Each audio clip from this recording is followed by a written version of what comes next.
नमस्कार दोस्तों।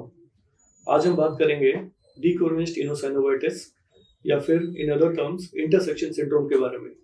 दोस्तों, डीकोर्वेंस टिनोसाइनोवाइटिस होती क्या है, किन कारणों से होती है और इसका हम इलाज कैसे करते हैं। तो दोस्तों, डीकोर्वेंस टिनोसाइनोवाइटिस में यूजुअली कलाई के बाहर के हिस्से में यूजुअली दर्द हो रही होती है एंड इसमें कोई भी ऐसा काम जिसमें कि मरीज को हथेली के ऊपर की तरफ फेस करके कुछ उठाना पड़ रहा हो, यानी कि बुक उठाना पड़ रहा हो, लैपटॉप उठाने पड़ रहे हो, बच्चे को उठाना पड़ रहा हो, तो इसमें दर्द होती है। आगे चल के ये दर्द हर डे टू डे एक्टिविटी में बढ़ जाती है। तो दोस्तों, ये होती है डीकोर्वेंस टिनोसाइनोवाइटिस। इसमें दोस्तों दो टेंडन, एक तो एब्डक्टर पॉलिसिस लॉन्गस यानी कि अंगूठे को एब्डक्शन कराने वाली जो टेंडन होती है उसकी, और extensor pollicis Brevis. Extension is यानी कि पीछे की तरफ जो अंगूठे को लेके जाते हैं उसे एक्सटेंशन ऑफ थंब बोलते हैं। तो इसकी दो टेंडन होती है, लॉन्गस एंड ब्रेविस। तो extensor pollicis brevis tendon and abductor pollicis longus tendon की इन्फ्लेमेशन या पैथोलॉजी होती है कलाई के बाहर वाले हिस्से पे, एंड इसी की वजह से यहाँ पे दर्द होनी शुरू हो जाती है। तो दोस्तों, ये होती कैसे है? सबसे पहले तो दोस्तों, ये over use of the muscles की वजह से होती है। दूसरा, ये किसी भी स्ट्रेसफुल कंडीशन की वजह से हो सकती है। Stressful condition in the sense कि किसी की अगर प्रेगनेंसी हो रही हो, किसी की डिलीवरी हुई हो, तो ये फीमेल्स के लिए बहुत ही स्ट्रेसफुल कंडीशन होती है। ऐसे में बहुत कॉमनली ये डीकोर्वेंस टिनोसाइनोवाइटिस होती है लोगों को, एंड ये बहुत कॉमनली फीमेल्स हमारे पास आती हैं इस पेन को लेके कि उनकी कुछ महीने पहले डिलीवरी हुई है, डिलीवरी के साथ उनको ये दर्द होना शुरू हो गया, या फिर प्रेगनेंसी की ड्यूरेशन में दर्द होना शुरू हो गया, या फिर डिलीवरी के कुछ महीने बाद होना शुरू हो गया। तो ये यूजुअली दोस्तों थोड़ी स्ट्रेसफुल कंडीशन के साथ रिलेटेड होती है, एंड खास करके प्रेगनेंसी के साथ थोड़ी रिलेटेड होती है।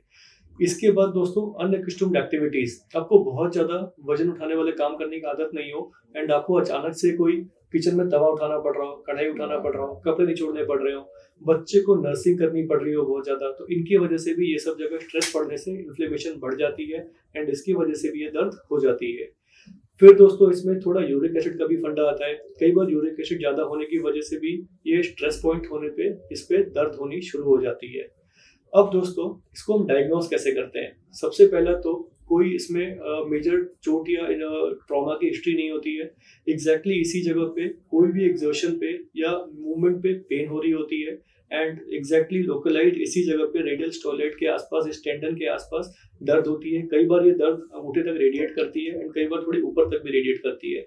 इस पे एक टेस्ट करते हैं दोस्तों, जिसे हम बोलते हैं फिनकेल्स्टीन टेस्ट। फिनकेल्स्टीन टेस्ट में हम पेशेंट को बोलते हैं कि अंगूठा अपना अंदर की तरफ फोल्ड करके इसे बंद करें एंड इसे थोड़ा अल्लर साइड डेविएट करके रखें। हम रेजिस्टेंस के साथ पेशेंट को बोलते हैं हाथ को ऊपर उठाने के लिए। अगर इसमें पेन हो रही है इस जगह पे, इसका मतलब है कि this is a little diagnostic of de Quervain's tenosynovitis. अब दोस्तों, इसमें इलाज कैसे करते हैं? इलाज में हमारे पास ऐसे बहुत से पेशेंट आते हैं जो इसमें स्प्लिंट लगवा लेते हैं। हम स्प्लिंट को स्ट्रिक्टली रिकमेंड नहीं करते। इस पे दोस्तों हम यूजुअली रिकमेंड करते हैं कि आपको हाथ को थोड़ी मूवमेंट करती रहनी चाहिए, थोड़ी इसमें सिकाई होनी चाहिए। हम इस पे यूजुअली गर्म पानी की सिकाई रिकमेंड करते हैं। डायरेक्टली पानी की सिकाई यानी कि मग में आपने गर्म पानी लिया, छोटा towel, dip, squeeze and apply. This is the best form of सिकाई फॉर डीकोर्वेंस टिनोसाइनोवाइटिस। इसके साथ हम बोलते हैं कि आपको इस जगह को थोड़ा रेस्ट पे रखना चाहिए। रेस्ट पे रखने का मतलब सिर्फ ये होता है कि आपको कोई भी काम जिसमें वजन उठाना पड़ रहा हो, आपको हथेली ऊपर की तरफ फेस करके आपको वजन नहीं उठाना चाहिए। यानी कि आप कभी भी बुक उठा रहे हो, लैपटॉप उठा रहे हो, इस तरह से उठाने पे इस पे दोबारा स्ट्रेस पड़ती है और ये दर्द होती है। तो आप फिर भी हथेली नीचे की तरफ फेस करके इसको उठा सकते हो, क्योंकि इस पे स्ट्रेस पॉइंट ऊपर आ जाती है, ये जगह ऑफलोड हो जाती है, तो दर्द नहीं होती। या तो आप इसको यूज ही मत करो, अभी दूसरे हाथ को यूज करो। स्प्लिंट रिकमेंडेड नहीं है। उल्टा कि हम इस पे बोलते हैं कि आपको ये अंगूठे को मोबिलाइज करना चाहिए थोड़ा।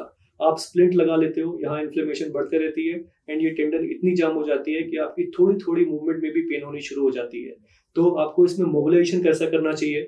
सबसे पहली मोबिलाइजेशन की एक्सरसाइज जो हम बताते हैं वो हम ये बताते हैं कि अंगूठे को आपको लिटिल फिंगर तक लेके आना है, थोड़ा इसे रोल करना है, इस टेंडन को स्ट्रेच करना है। तो सबसे पहली एक्सरसाइज ये। दूसरी सिंपल सी exercise, wrist up and down करना। तीसरी, ये शुरू में हम बताते हैं कि हफ्ते 10 दिन करने के लिए। इसके बाद जब थोड़ी चीजें फ्री होती हैं तब हम और थोड़ी अग्रेसिव एक्सरसाइज कराते हैं, जिसमें कि हम इसमें बोलते हैं पेशेंट को रिस्ट को बाहर की तरफ टिल्ट करना एंड अंदर की तरफ टिल्ट करना एंड थोड़ा होल्ड करना है 2-3 सेकंड तक। फिर दोस्तों तीसरी आती है रोटेट, लास्ट आती है रोटेट एक्सरसाइजेस। इसे क्लॉकवाइज रोटेट करना एंड काउंटर क्लॉकवाइज रोटेट करना।